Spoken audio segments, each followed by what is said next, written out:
But that's what makes the world go round. The ups and downs of carousel, changing people's heads around. Go underground, young man. People make the world go round. Wall Street losing down every share. They're blaming it on their hair. Big Ben smoking in their easy chair on a fat cigar without a care. But that's what makes the world go round. The ups and downs of carousel, changing people's heads around. Go underground, young man.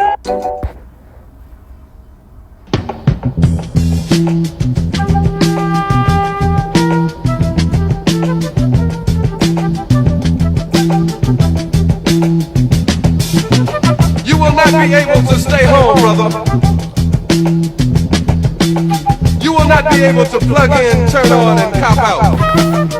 You will not be able to lose yourself on Skag and skip out for beer during commercials because the revolution will not be televised. The revolution will not be televised. The revolution will not be brought to you by Xerox in 4 parts without commercial interruptions. The revolution will not show you pictures of Nixon blowing a bugle and leading a charge by John Mitchell, General Abrams, and Spyro Agnew to eat hog maws confiscated from a Harlem sanctuary. The revolution will not be televised. The revolution will not be brought to you by the Schaefer Award Theater and will not star Natalie Woods and Steve McQueen or Bullwinkle and Julia. This brother here, myself, all of us were born with our hair like this, and we just wear it like this because it's natural. Because the reason for it, you might say, is like a new awareness among black people that their own natural appearance, physical appearance, is beautiful and it's pleasing to them. For so many years, we were told that only white people were beautiful. Only straight hair, light eyes, light skin was beautiful. And so black women would try everything they could to straighten their hair, lighten their skin to look as much like white women. But this has changed because black people are aware. And white people are aware of it too because white people now want natural wigs. They want wigs like this. Dig it? Isn't it beautiful? All right.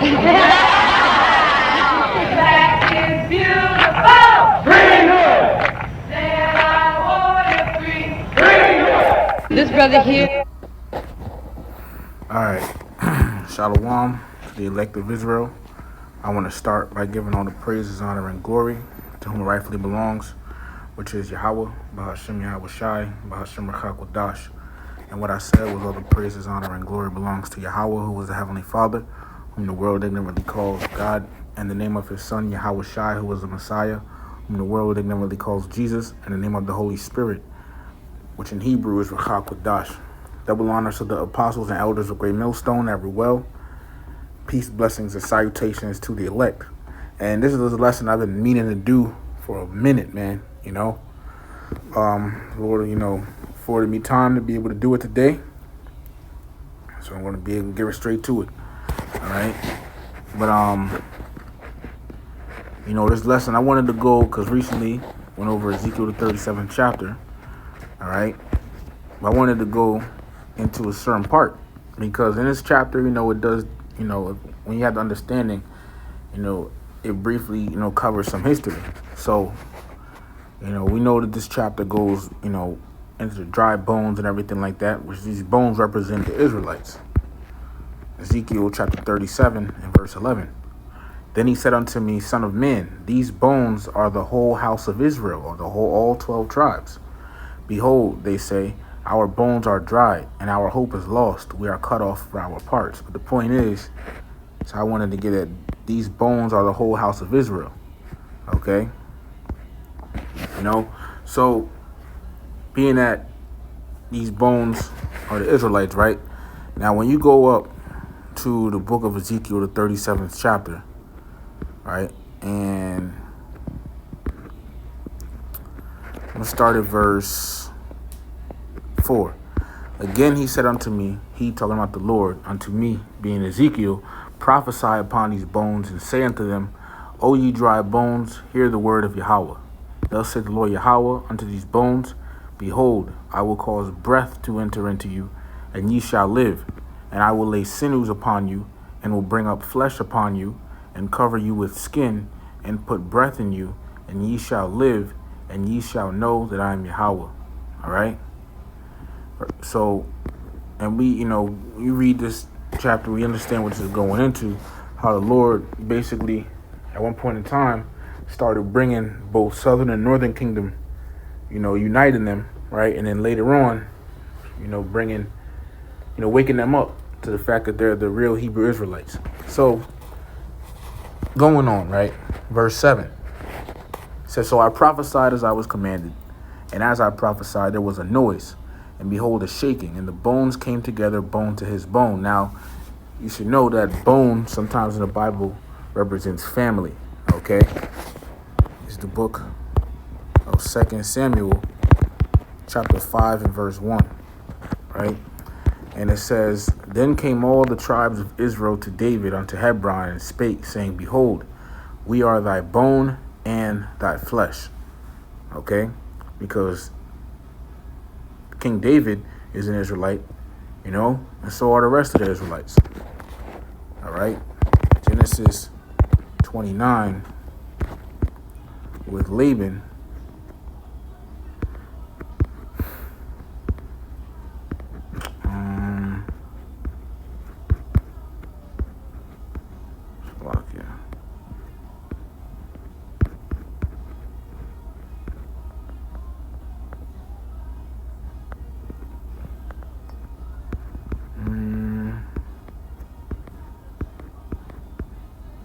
Bear with me 1 second. I'm just trying to find it.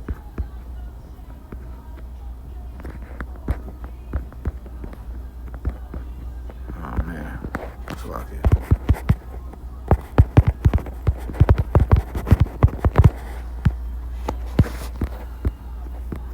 All right, Genesis 29 and 14. When Jacob came to Laban, right, or Laban. Genesis chapter 29. Starting in verse 13, it says, And it came to pass, when Laban heard the tidings of Jacob, his sister's son, see, they were related, that he ran to meet him, and embraced him, and kissed him, and brought him to his house, and he told Laban all these things. And Laban said to him, Surely thou art my bone and my flesh. And he abode with him the space of a month. So we see that this is talking about, family, right? So when we go back to Ezekiel 37. Okay, let's read it again. Ezekiel chapter 37 and verse 7 again. So I prophesied as I was commanded, and as I prophesied, there was a noise, and behold, a shaking, and the bones came together, bone to his bone. All right, so what this really signifies and represents is a point in time, back in the 1960s and 1970s, how because of the oppression of the so-called white man, right, on so-called blacks and Latinos, right, so-called blacks and Latinos united, and that's actual history, which I'm going to get into today, Lord willing, in this lesson, right? So they united, aka bone to his bone, okay, and the bones came together, and we know what this bone is talking about, family. You see? Now I just want to get some articles real quick, all right? So I typed it on Google, what era was black and brown unity? It says the era, under the AI overview, the era of black and brown unity was primarily the 1960s and 1970s, see? With a significant peak in the late 1960s. This period saw activists and organizations like the Black Panther Party, Chicano activists, the Poor People's Campaign, and the Young Lords collaborating to address issues of poverty and racial injustice. While this specific wave declined by the 1970s due to factors like government harassment and assassinations, black-brown solidarity has continued in various forms throughout history. When they say black and brown, basically Southern Kingdom, you so-called blacks, and Northern Kingdom being you so-called Latinos. All right? You know, so this is ultimately, you know, a point in time where the Southern Kingdom and the Northern Kingdom had united, came together at one point, right? Let me see what I had next. Okay, you go here on Wikipedia, because black-brown unity. Black-brown unity is a racial political ideology which initially developed among black scholars, writers, and activists who push for global activist associations between black people and brown people, including Chicanos and Latinos, says, and indigenous peoples of the Americas. See? Historically referred to as red. Blacks, Latinos, and Native Americans, right? Israelites. To unify against white supremacy, colonialism, capitalism, and, in some cases, European conceptualizations of masculinity, which were recognized as interrelated in maintaining white racial privilege and power over people of color globally. Okay? So ultimately, this black-brown unity, once again, is both Southern Kingdom and Northern Kingdom, you know, uniting because of the oppression of the so-called white man that was going on back then, right? I'm gonna go back down to Ezekiel 37, right? Let me read up here, verse 6, Ezekiel 37 and 6, and I will lay sinews upon you. Now, what is a sinew? Okay? What is a sinew? A sinew says a piece of tough, fibrous tissue uniting muscle to bone or bone to bone, a tendon or ligament. Okay? So, basically, a sinew, okay, like you see in this picture, is that white thing, right? But that unites, you know, muscle together or also bones together. And we know what bones mean now, okay? Talks about, you know, it means family, okay, relatives, you know, so, and the sinew is what unites it. You know, you look at your elbow, for example, you look at your arm, you know, and your elbow is that joint to where, you know, your forearm and then the bone from your shoulder to your elbow, you know, are at, you know, and then right there in the elbow, you know, you have that sinew to where that joint where you can move it, you know, it's uniting everything together, you see, as an example. But really what this signifies is that uniting of the bones or family, you know, Southern Kingdom and Northern Kingdom to come together, unifying, you see. And this was a period of time that actually happened, okay, you see. And as it says here, it says, this is a sign from back then, it says no dogs, Negroes, Mexicans. And this was in Texas, I believe. You see? Yep. No dogs, Negroes, no Mexicans. Right? Lone Star Restaurant, Dallas, Texas. See? You know? So, you know, this goes into a lot here. All right? But I want to get some other stuff now. So during this time, you know, we're focusing on the 1960s and 1970s era, okay? That's when this had taken place. That uniting was prophecy, okay? And you had groups. Let me see if they mention it in here. If I go down, scroll down here, the first wave. It says the first wave of movements. It says first wave 1960s to the 70s. The first wave of movements asserting the objective of forming unity or coalitions between people of color and economically disadvantaged whites. That's another thing somebody might try to say. Well, you also have white people in there too, but Ezekiel 37, that doesn't mention you. All right, you Edomites. Okay, it's not about you. All right, this is basically so-called blacks and Latinos, Southern and Northern Kingdom unifying back then. right? It says, began in the late 1960s in the United States and declined by the 1970s. Chicano activists such as Cesar Chavez in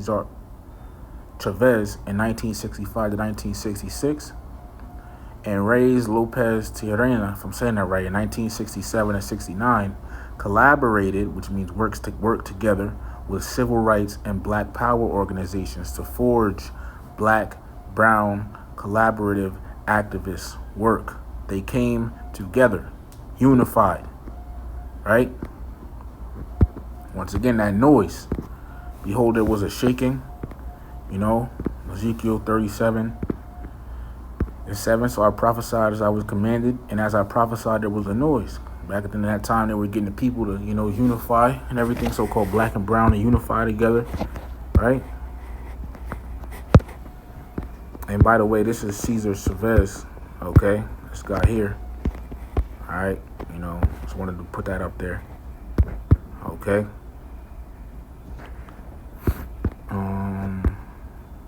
But you're gonna see how a lot of these groups that it mentions, right? Start working together. Okay, that's the point. It says Black Brown Unity, right? It says an unprecedented meeting of African American and Mexican American activists occurred in Albuquerque, New Mexico, at the Alianza Federal de Pueblos Libres 1967 conference, hosted by Reyes Tijerina, to explore black and brown unity. There we go. Once again, cooperation and forge a cross-racial alliance. See, so once again, collaborating, and during this time, you also had, a lot of you had different groups. Like you have another one called the Brown Berets. Okay. It says the Brown Berets is a pro-Chicano paramilitary organization that emerged during the Chicano movement in the United States during the late 1960s. David Sanchez and Carlos Montes co-founded the group modeled after the Black Panther Party. The Brown Berets was part of the Third World Liberation Front. Okay? This was an actual group, and this is Northern Kingdom. Okay? It says the Brown Berets we just read that. It says David Sanchez and Carlos Montes co-founded the group modeled after the Black Panther Party. See? Modeled after it. The Brown Berets was part of the Third World Liberation Front. It worked for educational reform, farm workers' rights, and against police brutality. See? Once again, Jake started, unifying because of the oppression the so-called white man was putting on them. It says in the Vietnam War, it also sought to separate the American Southwest from the control of the United States government. It says the Brown Berets' high visibility and paramilitary stance made it a key target for infiltration and harassment by local police. I'm going to get into that in a minute. It says the Federal Bureau of Investigation, or FBI for short, and other law enforcement agencies. So the Brown Berets basically were a target, by Esau. It says the majority of the Brown Berets chapters disbanded in 1972. So eventually, they had separated, but this is a picture of them. It says civil rights activist Cesar Chavez flanked by Brown Berets at a 1971 rally during the Chicano movement. See? This is real history. This is real people, real pictures. All right? See, of our people back in that time. All right? Let me see. There's another picture of them here. This was all part of prophecy, man. Okay? This was all a part of prophecy. All right?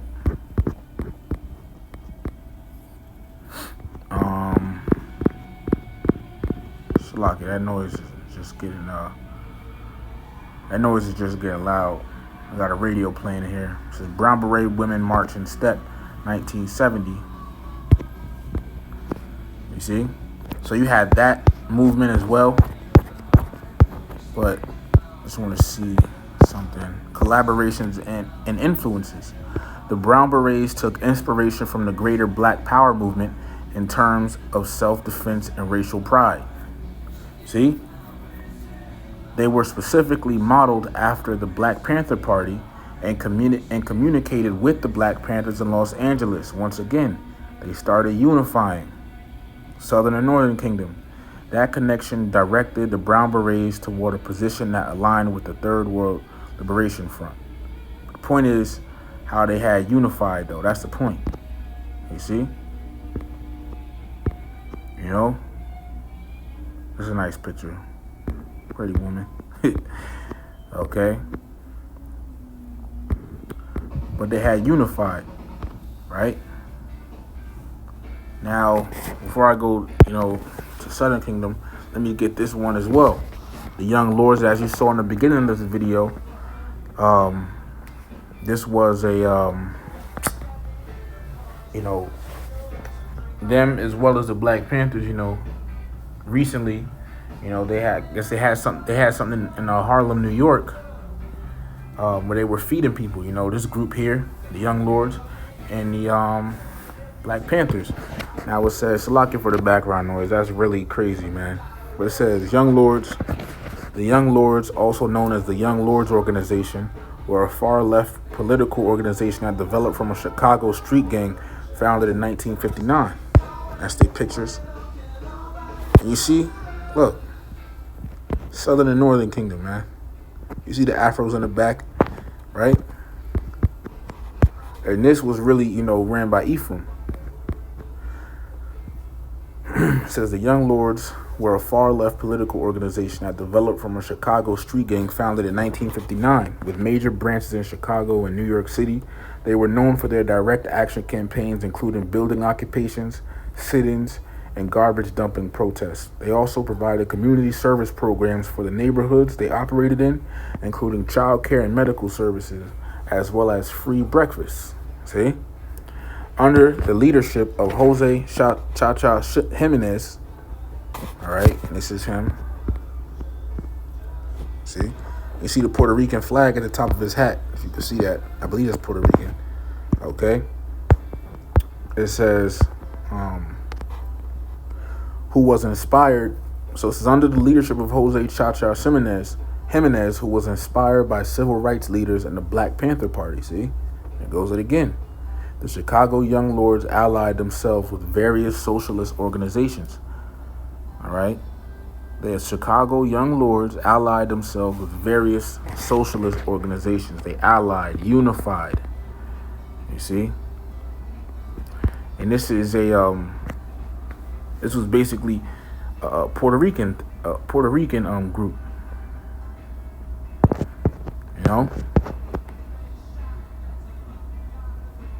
They give you the background. You see how it said, it starts off saying Puerto Ricans began migrating to Chicago in the 1920s. See, so this is a Puerto Rican group. This is Northern Kingdom, once again. All right. Transition to active. So it started off as a street gang, but it says transition to activist organization. There were several high-profile cases of police brutality against Puerto Ricans in Chicago in the 1960s. And so, once again, unifying because of the ongoing oppression Esau was putting on them. In 1965, police broke into the home of two Puerto Rican Chicago residents, Celestino A. Gonzalez and Silvano Burgos, leading to their arrest. The men were subjected to severe beatings, with Gonzalez losing consciousness. Later, it's crazy. Later, in 1966, during celebrations for Puerto Rican Week, a police officer shot a man named Marcellus Cruz. The shooting led to unrest and assembled crowd, followed by the deployment of a canine unit, dogs, leading to the injury of another man. The escalation, all right, well, they're going to keep going. All right, they're going to keep going. They're going to keep explaining it. All right, let me just see if they have collaborations here as well. So you have them in New York as well. So that was Chicago, right? Let me just see. It says, influenced by the Black Panthers, the Young Lords structured themselves as a vanguard party. All right. In Marxism, Leninism, a vanguard party is a party of professional revolutionaries tasked with guiding the proletariat or working class to where revolutionary ends. And by the way, as you sort of see the title, this is also like a history lesson as well, but it lines up with the scriptures. So that's why, we're going into it and everything. Okay. You see, and it says, this is a painting from the wall on 2003 by the Young Lords. Their logo says Tengo Puerto Rico en mi corazón, which means I have Puerto Rico in my heart. All right. See? And that was painted by who? The Young Lords. So this was Ephraimite, so-called Puerto Ricans. Once again, that unification. Okay? Now that we have that, all right, now, Salakia, let's go ahead and get to Southern Kingdom now. It's now the Black Panther Party. Here we go. The Black Panther Party was a far-left Marxist-Leninist and Black Power political... Actually, did I skip something? Okay. No. All right. It says, was a far-left Marxist-Leninist and Black Power political organization founded by college students Bobby Seale, and if I'm saying it right, and Huey P. Newton. Let me see who Bobby Seale is. This guy. Okay. He was the founder or co-founder of it, right? And then, if you ever heard of him, also Huey P. Newton, this guy. He's, famous guy, renowned. People know him for all that, And as you see all this African stuff in the background, okay, we're going to get to why that's all there in a minute, It's going to line up with the scriptures. But this quote, it says here, the racist dog policemen must withdraw immediately from our communities, cease their wanton murder and brutality and torture of black people, or face the wrath of the armed people. Huey P. Newton, Minister of Defense. And by the way, I'm not doing this video to say that, I'm not doing this video to say that we're some type of, militant movement, because we're not. Okay, we're us here in Great Millstone, Hebrew Israelites. We're not a militant movement. We're not a violent group, nothing like that. This is strictly going into history and edification. All right, for the Lord's elect. All right. This is not to encourage anything. All right, this is not for any of that. All right, but this is covering history. Okay. But it says that organization, founded by college students Bobby Seale and Huey P. Newton in October 1966 in Oakland, California. Let me jump down. It says from 1969 onward, the party created social programs including free breakfast for children programs, because they did that, education programs, and community health clinics. The Black Panther Party advocated for class struggle, claiming to represent the proletarian vanguard. And as you see, the Black Panther Party, this is their logo, Black Panther. And, it's spiritual because what? You have the scriptures that say what, man? Let me get it real quick. Genesis chapter 49 about Judah. Genesis chapter 49 verse 8, starting at verse 8. Judah, thou art he whom thy brethren shall praise. Right, because the tribe of Judah, which are the so-called Negroes, they are the top tribe of the nation of Israel. Thy hand shall be in the neck of thine enemies. It's meaning there are two things. One, they're going to mainly be, located in North America. And two, also, they're going to get vengeance on Esau. It says, thy father's children shall bow down before thee, because Judah is the head tribe once again. Verse 9, here's the point. Judah is a lion's whelp. From the prey, which is Esau, my son, thou art gone up. So, because at one point in time, what you're reading about is Black Panther Party and the civil rights and all of that, right? The tribe of Judah, you so-called Negroes, you realize you had an enemy, which is Esau. You realize that the so-called white man is your enemy back at that time. You know, you had all these different civil rights movements going towards them, which was, going at them, right? The music and, the whole environment was, you had that environment and energy of going at the so-called white man, okay? But it says, from the prey, my son, now are gone up, because now they've left off from doing that. Now, they're friends with them. They can say the N-word, etc., etc. It says, he stooped down, he couched as a lion, and as an old lion, who shall rouse him up? And the Lord is going to rouse you up. He's going to rouse, meaning to stir you up, that you, angry or excited, excited in like a angry way. And how? By, different like police shootings and police brutality and all of that stuff. Okay, but the point is, scriptures reference the tribe of Judah to being a lion. As Judah's tribe sign, a lion. Okay, Yahweh Shai the Messiah, our Lord and Savior, he is of the tribe of Judah. He is a so-called Negro. Matter of fact, he's called the Lion of the tribe of Judah. How about that? Okay, how about that? But there's a lot of history. It says the original 6 members of the Black Panther Party, and I'm not going to read the whole Wikipedia article, but I'll be here for hours doing that. But, you see, but I want to touch on this too. It says in 1969, J. Edgar Hoover, the director of the FBI, described the party as the greatest threat, the party talking about the Black Panther Party, as the greatest threat to the internal security of the country, right? And so so because of that, right, it says the FBI, because, they, described them as that, it says the FBI sabotaged the party with an illegal and covert, which means undercover, counterintelligence program. In other words, COINTELPRO, of surveillance, infiltration, perjury, and police harassment.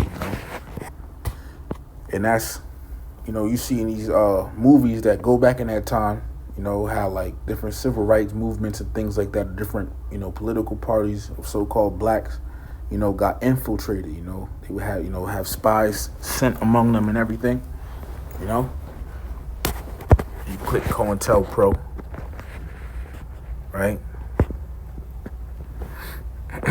And it was basically illegal. As it says, COINTELPRO was a series of covert and illegal projects conducted between 1956 and 1971. See that whole era right there, by the United States FBI, aimed at surveilling, infiltrating. Let's look up what infiltrating means. Look, infiltrate.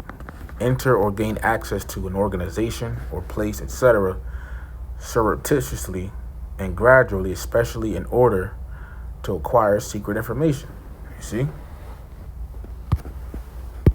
So they will, send people amongst the group. Like, for example, you have the movie Judas and the Black Messiah. That's a good example of this. All right? It says discrediting and disrupting American political organizations that the FBI perceived as subversive. And this is an actual document. It says Director, FBI, Counterintelligence Program, Black National Hate Groups, Racial Intelligence, Black Panther Party. You see, and the thing is, this devil, he tries to put us, Hebrew Israelites, in that type of category. But I mean, look, we're not radical. We're just teaching the word. We are just teaching the scriptures. That's literally it. All right. And it says Rier-Tel, if I'm saying that right, requests Bureau authority to forward a letter from a fictitious person to Hollywood, California, gossip columnist, to publicize the pregnancy of John, etc., etc. We jump down here. All right.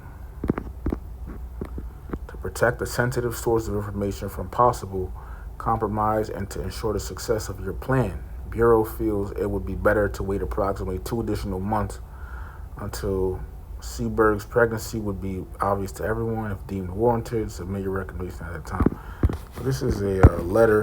Let me see what this is going into. All right.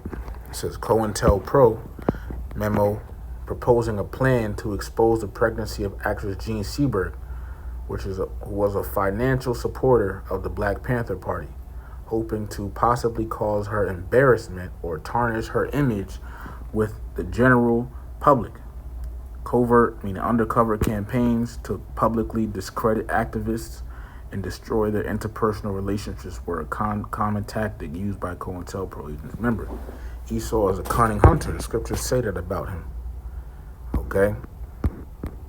But it says groups and individuals targeted by the FBI included feminist organizations, the Communist Party USA, anti-Vietnam War activists in the civil rights and Black Power movements. Example, Martin Luther King Jr., Malcolm X, and the Black Panther Party. Student organizations such as Students for SDS, another group, environmentalists and animal rights organizations, the American Indian Movement. Check that out. I didn't see that until now. It says the American Indian Movement is an American Indian grassroots movement which was founded in Minneapolis, Minnesota in July 1968, initially centered in urban areas or in order to address systemic issues of poverty, discrimination, and police brutality against American Indians. AIM soon, which is, American Indian Movement for short, soon widened its focus from urban issues to many indigenous tribal issues that American groups have faced through the settler colonialism in the Americas. These issues have included treaty rights, high rates of unemployment, the lack of American Indian subjects in education, and the preservation of indigenous cultures. All right.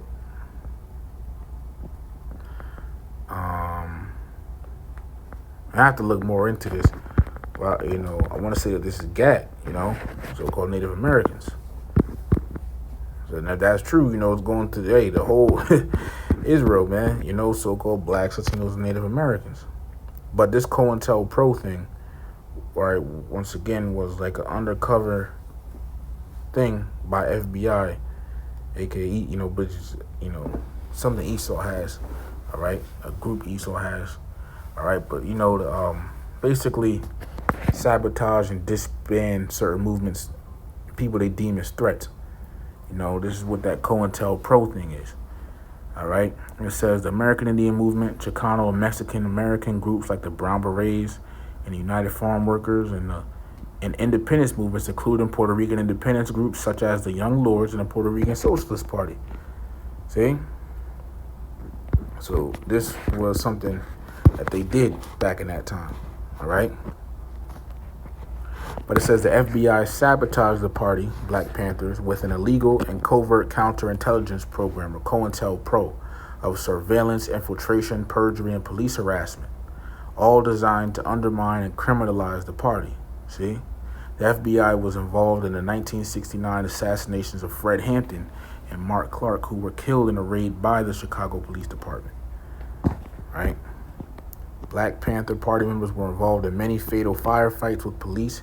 Huey Newton allegedly killed Officer John Free in 1967, and Ann Eldridge Cleaver led an ambush in 1968 of Oakland police officers, in which 2 officers were wounded and Panther treasurer Bobby Hutton was killed. The party suffered many internal conflicts, resulting in the murder of Alex Rapley. All right, but as you see, okay, that was Jake, back then, going at that. Also, this right here, this Black People News Service is it says an issue of the Black Panther Party newspaper. See,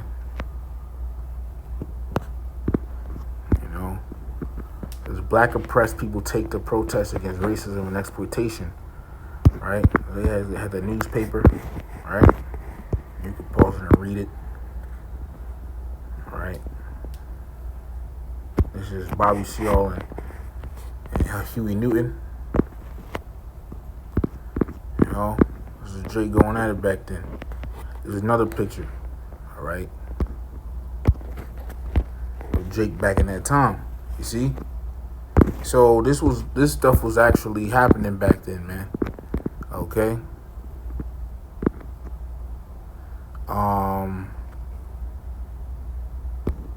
I wanted to bring this up too.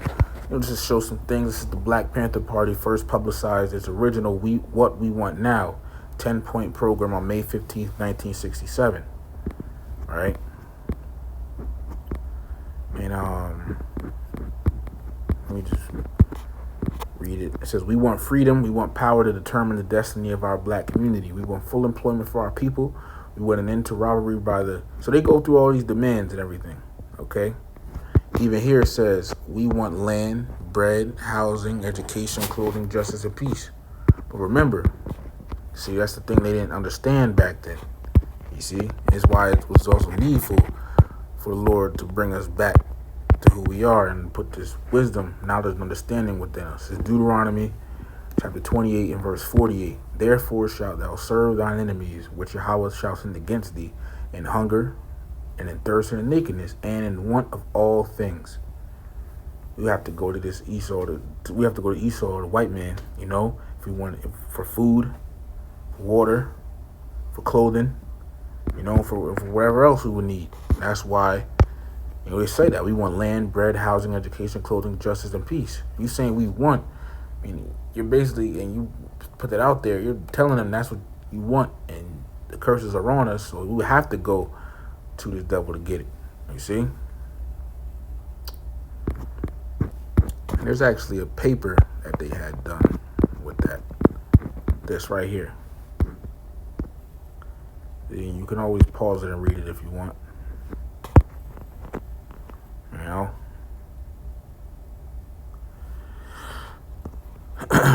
But moving on, so you had that party back in that time, you see. But also now you had the Black Power, this whole Black Power movement. All right, and this is basically what's going on back then. All right, but just cover what we read so far. So you got the Black Panthers, you had the Young Lords, you had the Brown Berets, the Chicano movement, and everything. Right, Chicano.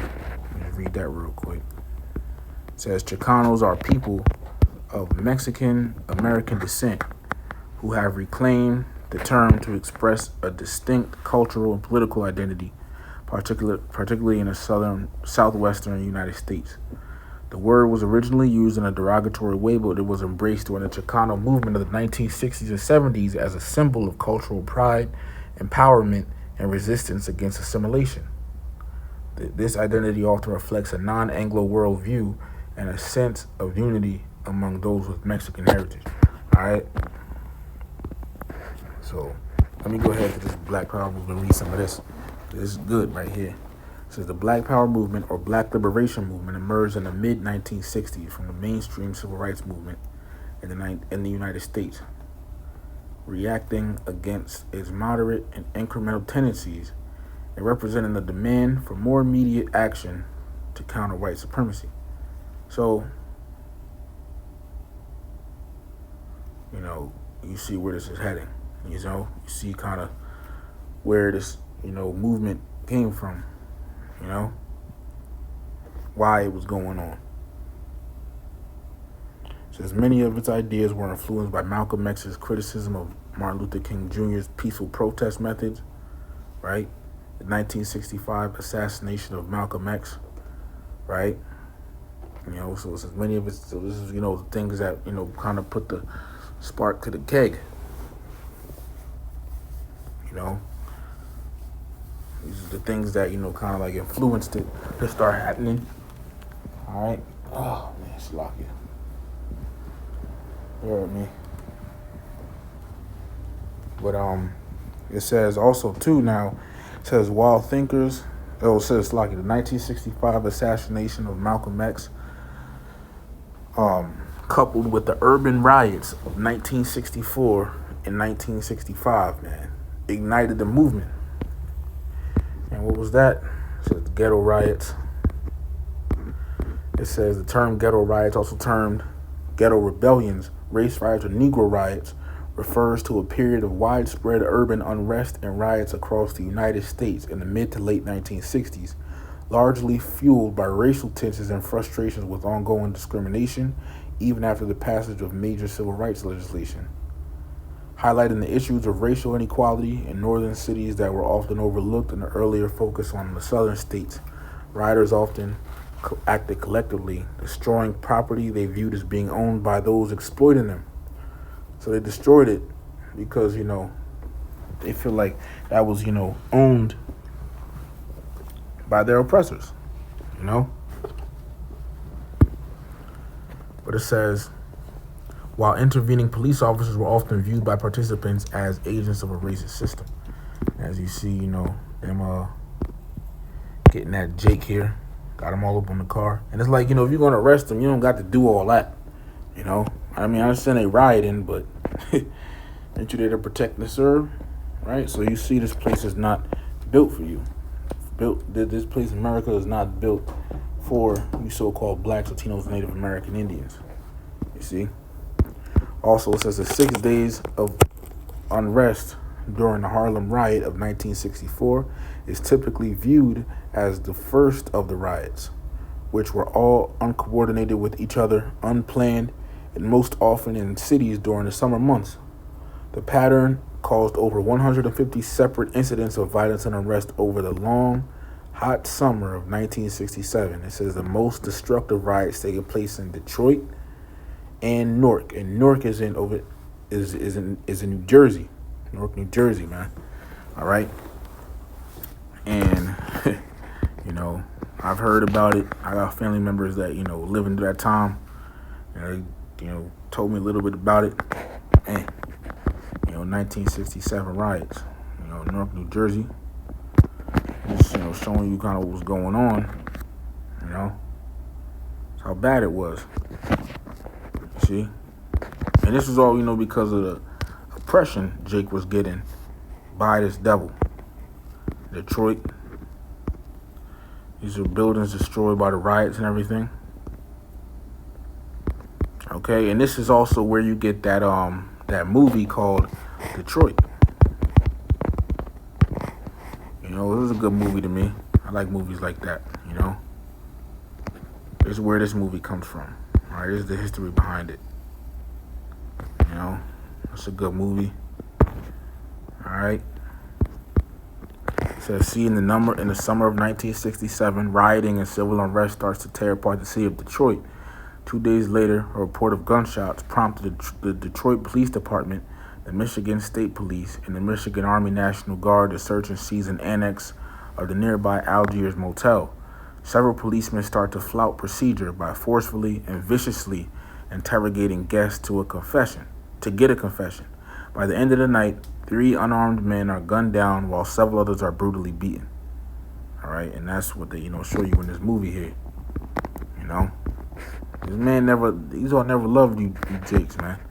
Stop trying to, come together with this damn devil, man. Stop being, thinking they're your friend and they're not. Never trust thine enemy, as the scriptures say. Sirach 12:10. Right? But, see, so all of this, is what kind of, came for that Black Power movement, where that Black Power movement came from. It says the most destructive riots taking place in Detroit and Newark came to a climax during the national wave of King assassination riots, meaning assassination riots because of Martin Luther King's assassination, in over 100 American cities in 1968 and related in 1969. All right. Now, that's the term ghetto riots, but, basically, so this is where it comes from. Once again, it says the 1965 assassination of Malcolm X coupled with the urban riots of 1964-1965 ignited the movement, the Black Power movement. While thinkers such as Malcolm X influenced the early movement, the views of the Black Panther Party, founded in 1966, are widely seen as the cornerstone.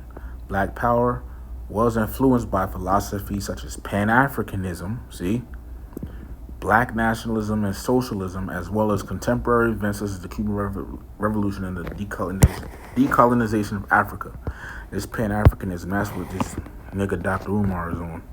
It says Pan-Africanism is an ideology that aims to encourage and strengthen bonds of solidarity between all indigenous people and the diasporas of sub-Saharan African ancestry. All right, let me go back though. But listen though, because this gets important.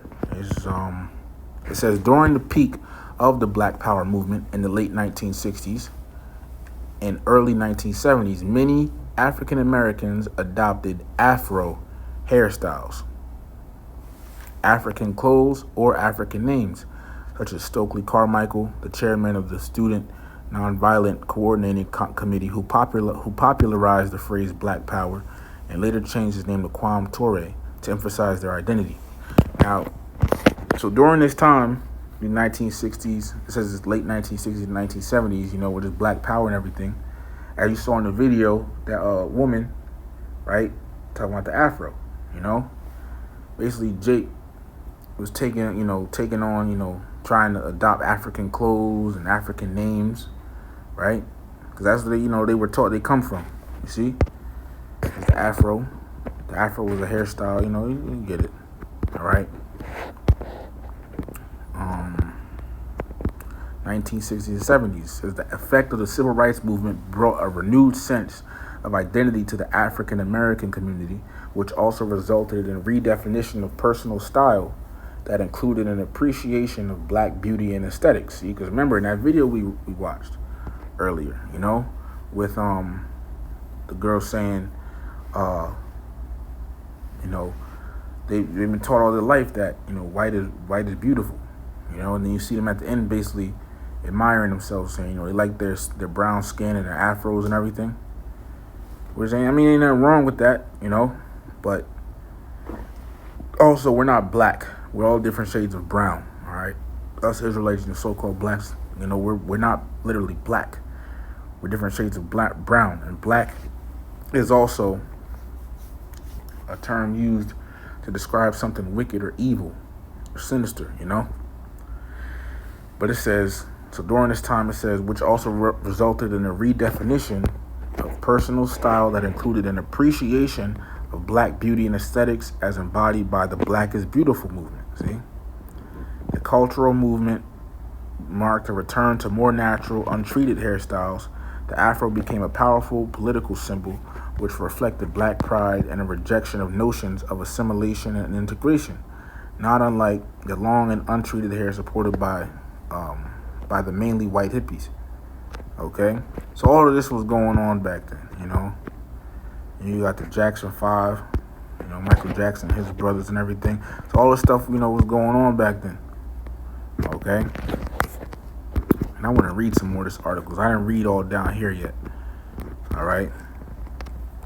But I want to talk about how Jake,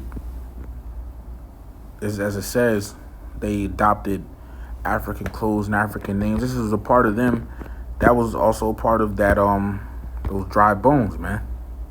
That was a part of the dry bones. Ezekiel 37. Once again, it says, remember, these bones are Israelites. Ezekiel 37:2, and caused me to pass. I'm over from 1. The hand of Yahweh was upon me and carried me out in the spirit of Yahweh and set me down in the midst of the valley which was full of bones, and caused me to pass by them round about. And behold, there were very many in the open valley, and lo, they were very dry. All right, why are they dry? All right, what does it mean by being dry? What does it mean bones? Okay, they would, because what the scriptures say in Proverbs chapter 21 and verse 16, right? It says, the man that wandereth out of the way of understanding shall remain in the congregation of the dead. So without the wisdom, knowledge, and understanding of the truth, you are spiritually dead. So back in that time, the 1960s and all of that, our people for the most part were spiritually dead, not knowing they're Israelites and everything. So of course, not knowing their heritage and everything like that. So of course, they took on African names and all of that. You see, they took on African names, etc. So that was a part of the dry bones, But it says, and Stokely Carmichael is this guy, in case you've never seen him before. All right. It says, such as Stokely Carmichael, the chairman of the Student Nonviolent Coordinating Committee, who popularized the phrase, all right, I read that. That's to emphasize their identity. Others founded Black-owned stores, food cooperatives, bookstores, publishers, media clinics, schools, and other organizations oriented to their communities. American universities began to offer courses in black studies, and the word black replaced Negro as the preferred usage in the country. Other leaders of the movement included Huey P. Newton and Bobby Seale, founders of the Black Panther Party. But as you see, it's not as prominent. This group is not as prominent as it was back then. You know, you don't really see it too much. Why? Part of the curses. Okay? You know, when doing all that, you know, black thing, communities and everything, right? That, you know, it didn't really prosper. Why? I'm going to read it to you why. It's Deuteronomy 28:15. But it shall come to pass, as it says, consequences of disobedience. But it shall come to pass, if thou wilt not hearken unto the voice of Yahweh thy God, to observe to do all his commandments and his statutes, which I commanded this day, that all these curses shall come upon thee and overtake thee. So because we as a people, us Israelites, blacks, Latinos, Native Americans, did not listen to the Lord, these curses, read from verses 16 to verse 68 in the same chapter, will come upon us. Right? Now let me get something. This is the book of Deuteronomy 28:20. Yahweh shall send upon thee cursing, vexation, and rebuke, and all that thou settest thine hand unto for to do, until thou be destroyed. So no matter what Jake try to do, you know, try to come together and prosper and make some progress, it ends up, you know, not flourishing and not thriving, you know, because of the curses.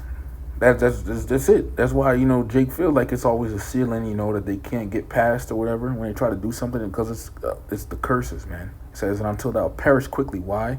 Because of the wickedness of thy doings, whereby thou hast forsaken me. See? So it's our fault, really. You know, we transgressed against the Lord. You see, so that's why, you know, you had these things going back in that time, right? But it didn't, you know, didn't really prosper, man. All right? But it disbanded, you know. But you have, you know, black power movements and everything. And once again, this is also, you know, Judah, you know, going after prey, Esau, back in that time. But now they left off from this attitude. You see, they left off from this attitude, man. You know? And you can read more about it. All right? If you want. You see? So, man. Look at that. And Jake, in the end, when we get to kingdom, man, you're going to see us thrive. Our enemy, Esau, he's going to see us thrive. And the rest of these heathens, they're going to see us thrive, man. They're going to see us thrive in the kingdom. Just wait, you know. But I wanted to, so that point in time, that's what I wanted to get. So that point in time, right, you know, Jake was unifying, had these different groups coming together and uniting with each other. Because another thing, too, as I mentioned in previous videos, and as brothers mentioned, it's also good to know the history behind things. So, like, once you know the history, it's like, you know, nobody can, you know, basically tell you that, you know, you're wrong, because you actually know what you actually research, you've studied, you see? So it's good to know the history, you know, so you know exactly for yourself what's going on, you know, what's being talked about. But, so you had that time period and everything, okay? But, you know, now, you know, later on, during that time, like around 1969, 1970, you had the Israelites come up. And this was not by no reason. This is also part of prophecy in Ezekiel 37, because people just feel like, you know, we sprung out of nowhere. This is Ezekiel 37, starting in verse 5. Once again, thus saith the Lord Yahweh, unto these bones, behold, I will cause to Israelites. Once again, the bones are Israelites. Behold, I will cause breath to enter into you, and ye shall live. And what is this breath? This breath represents wisdom, knowledge, and understanding. I'm going to prove it. Look here. King James Online Bible.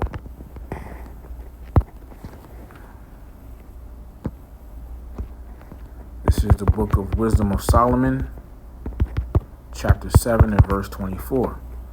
For wisdom is more moving than any motion. She passeth and goeth through all things by reason of her pureness. Verse 25, for she is the breath of the power of the Most High, and a pure influence flowing from the glory of the Almighty. Therefore can no defiled thing fall into her. So, wisdom, knowledge, and understanding. Okay? You know, wisdom is how you move with knowledge. Knowledge is what you know. And understanding is, you know, being able to grasp all of that. You see? And not any wisdom, knowledge, and understanding was given to us. The wisdom, knowledge, and understanding of the truth, the scriptures, the Bible, who we are as the people. All right, according to the Bible, which the Bible talks about. All right, this Bible talks about us. All right, the Israelites. You know, and let me get this real quick. All right, Jeremiah chapter 3, verse 15. And it says that I will give you pastors according to mine heart, which shall feed you with knowledge and understanding. You see? And it started off, you know, with Abba Bivens coming on the scene. All right.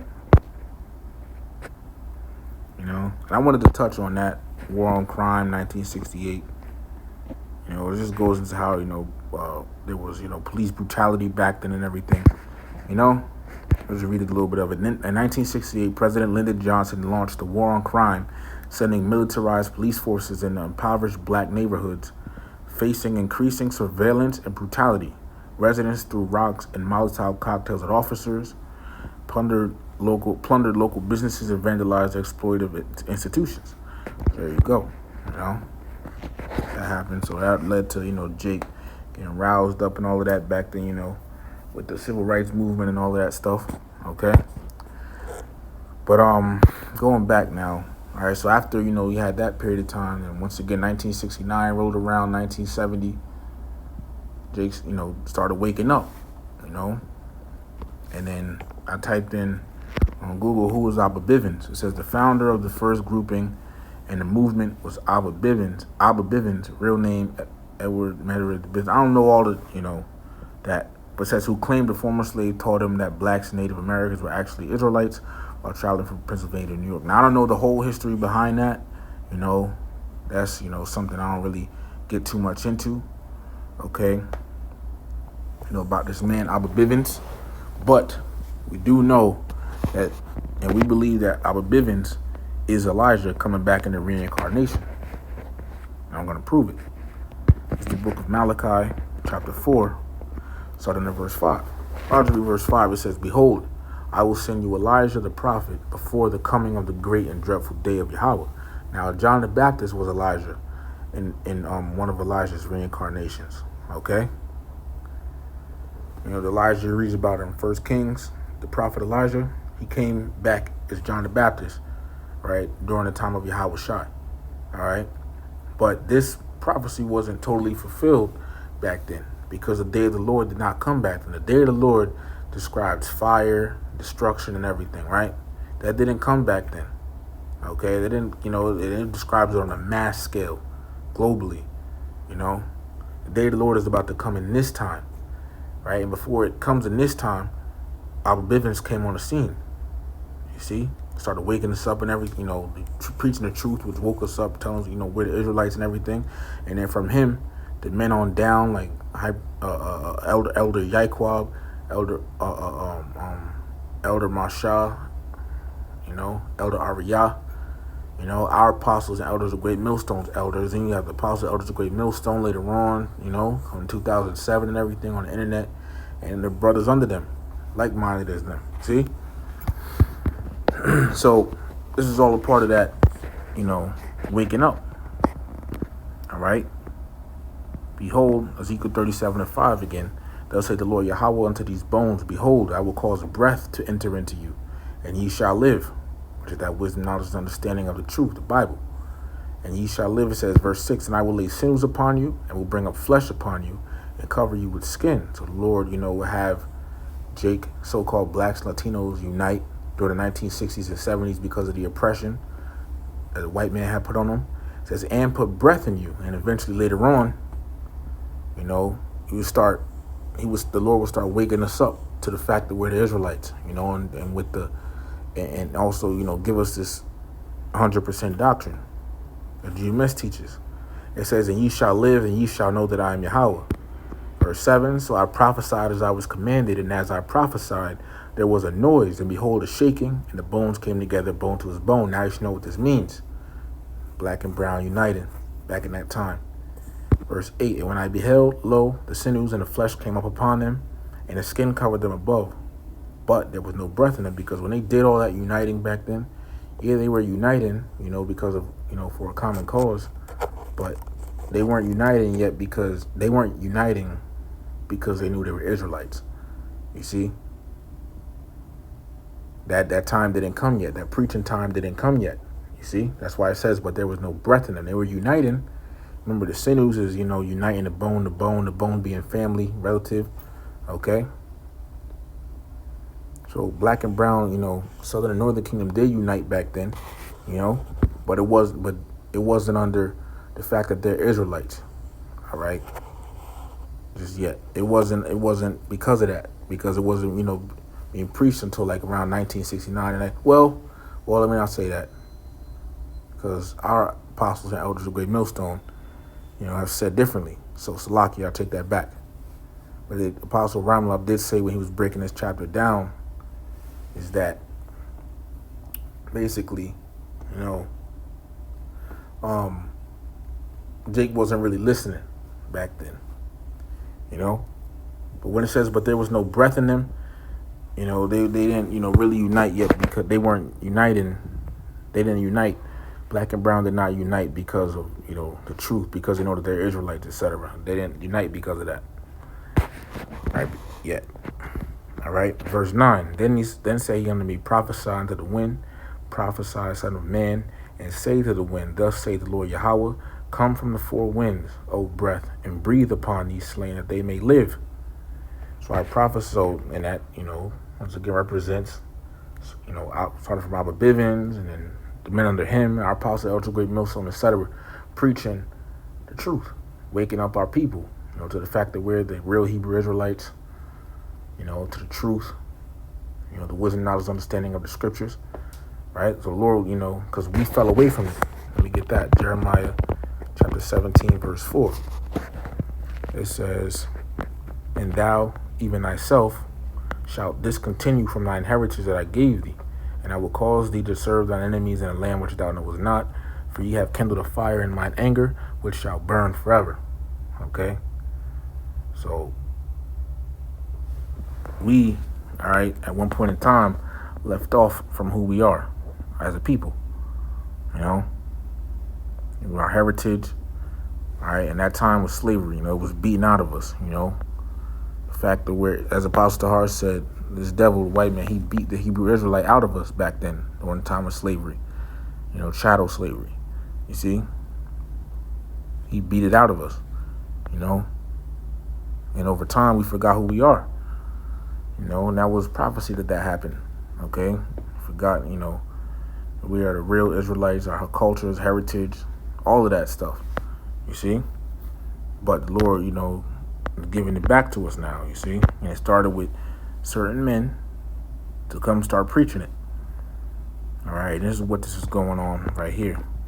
Ezekiel 37:9 again, from where I left off. I'm going to read it from thus saith the Lord Yahweh, come from the four winds, O breath, and breathe upon ye slain, ye spiritually dead, that they may live. Okay? And it's talking about preaching the truth. Because it said live, right? This is the book of St. John, chapter 6, verse 63. And it says, it is the spirit that quickeneth, the flesh profiteth nothing. The words that I speak unto you, they are spirit and they are life. So the words of these scriptures, right? Their spirit and their life. Okay? So then this was, was being preached out of the scriptures. This is what was being preached to us, the scriptures. The true wisdom, knowledge, understanding of it. Okay? Verse 10, so I prophesied as he commanded me, and the breath came into them, and they lived and stood up upon their feet, an exceeding great army. And that's why you see so-called blacks, Latinos, Native Americans now calling themselves the Israelites. See? Because the Lord woke us up. And this is prophecy. So, you got all these people out here saying, oh, the Hebrew Israelites this, Hebrew Israelites like that. They're just angry black men out there on the street. They don't know what they're doing, etc., etc. Well, you just don't get it. You don't understand. See, but here on Wikipedia, and Esau loves to call us black Hebrew Israelites. We're not black. We're all different shades of brown. It says our new religious movement, new because the Lord woke us up. And, we discontinued from our heritage, and now we're coming back. The Lord is waking us up. So to them, to the people of this world, it looks like we came out of nowhere, right? There's our new religious movement claiming that African Americans are descendants of the ancient Israelites. Some subgroups believe that Native and Latin Americans are descendants of the Israelites as well, which they are. It says black Hebrew Israelite teachings, I'm going to just say Hebrew Israelites, Lakia. Hebrew Israelite teachings combine elements from a wide range of sources, incorporating their own interpretations of Christianity and Judaism and other influences such as Freemasonry and New Thought.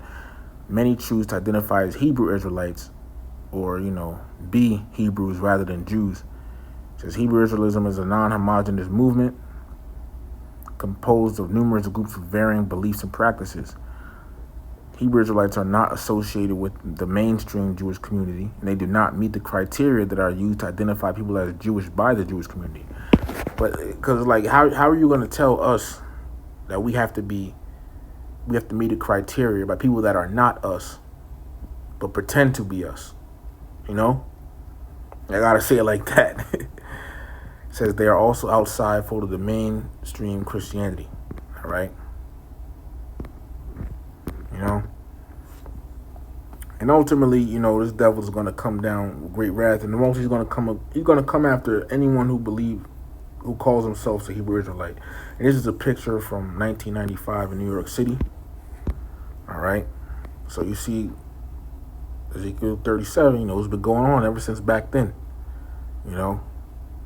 This is not just out of nowhere, man. Okay. This isn't out of nowhere. All right.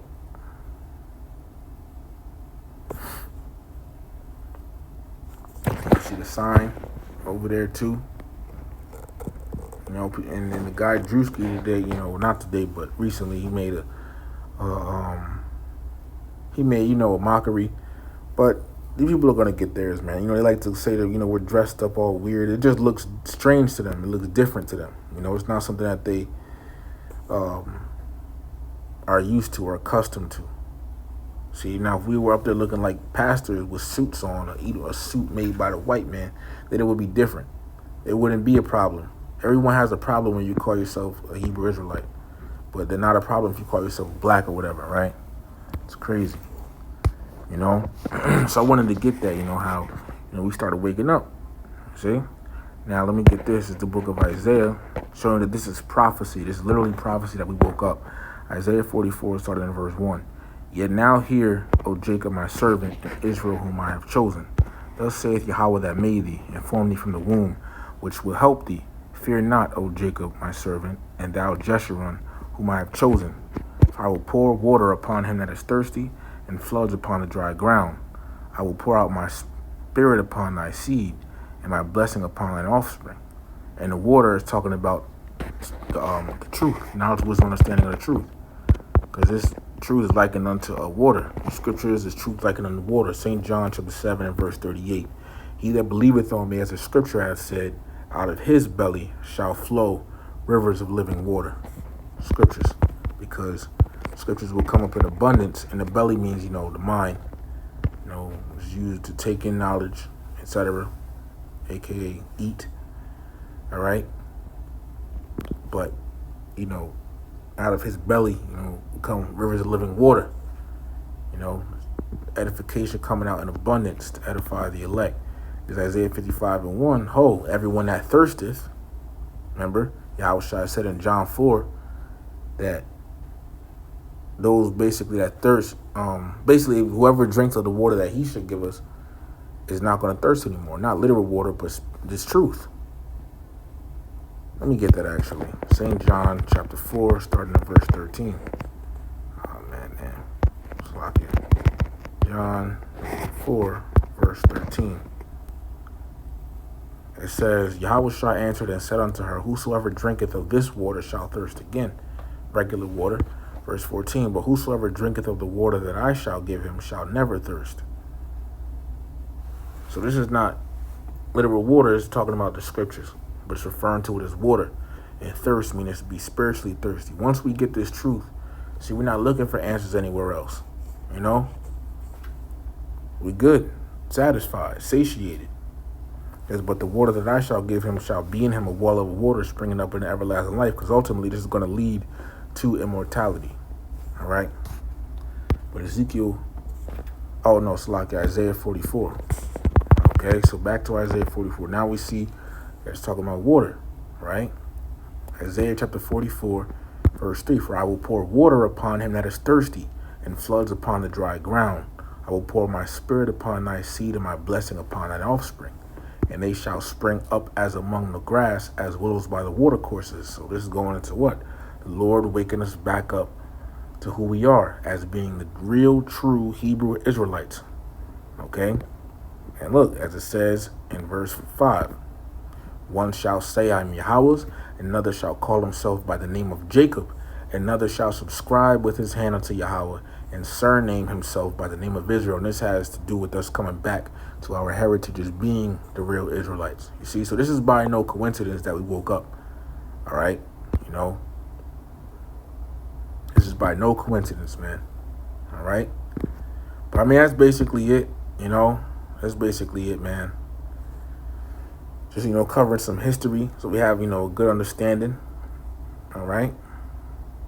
But, yeah, man. So I'm going to, leave with that. Lord, this lesson was edifying. Giving all praises, honor, and glory to Yahweh, Bahashem Yahweh Shai, Bahashem Hakodash.